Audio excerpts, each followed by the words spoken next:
Our political director and Washington bureau chief Rick Klein is here with our latest poll with Ipsos. And this race, Rick, I mean, it is as close as ever. Yeah, good morning, Janae. Our ABC News Ipsos poll has Kamala Harris just out this morning in 49-46 lead over Donald Trump. That's just a tick tighter than last week when we had the lead at 4 points, but it's all well within the margin of error. And narrowing into the 7 battleground states, guess what? Nothing changes. An identical lead, 49-46 across the 7 battlegrounds. But inside the individual battlegrounds, we still see a little bit of a different story. These are our 538 polling averages. Harris leading in Michigan and Wisconsin, but by less than a percentage point. Right now, trailing narrowly in the polling averages everywhere else, including Arizona. That's 2.5 points. But again, all of this is within any polling margin of error, and there's new polls even out this morning that would suggest a tighter race, even if that's possible here.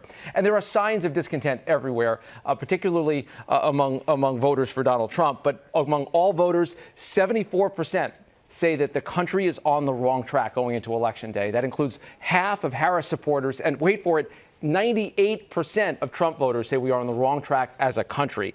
And 60% of voters say they are still dissatisfied with the candidates.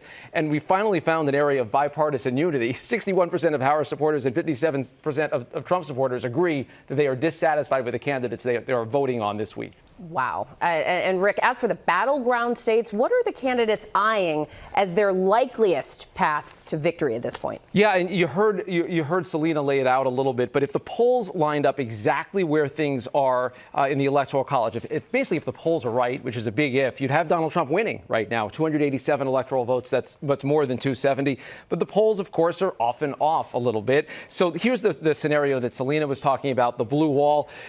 Wisconsin, Michigan, and Pennsylvania, if they all go for Kamala Harris, that is 270 electoral votes exactly. That means the presidency for her. For Donald Trump, a couple of different paths, but the likeliest, let's say he carries Nevada and Arizona, where he's been leading in the polling averages, Georgia and North Carolina in the South, historically more Republican. He just needs one more state, and it could be any of the big 3. Pennsylvania, the likeliest and the biggest prize. That is the biggest battleground, and it is close to a must-win as we see for both candidates. There's agreement on that this year as well. And Rick, you know, we were talking about this behind the scenes this morning, that poll out of Iowa that now shows Harris leapfrogging, leading Trump. I mean, 3%. What can we glean from that? Yeah, well, for starters, remember where Iowa landed last time. That was not particularly close, about an 8 or 9 point win for Donald Trump. And it's possible that this poll is onto something powerful. It could be an outlier, it could be off. But if it's right, not just about Iowa, but about some other upper Midwestern states like Wisconsin and Michigan,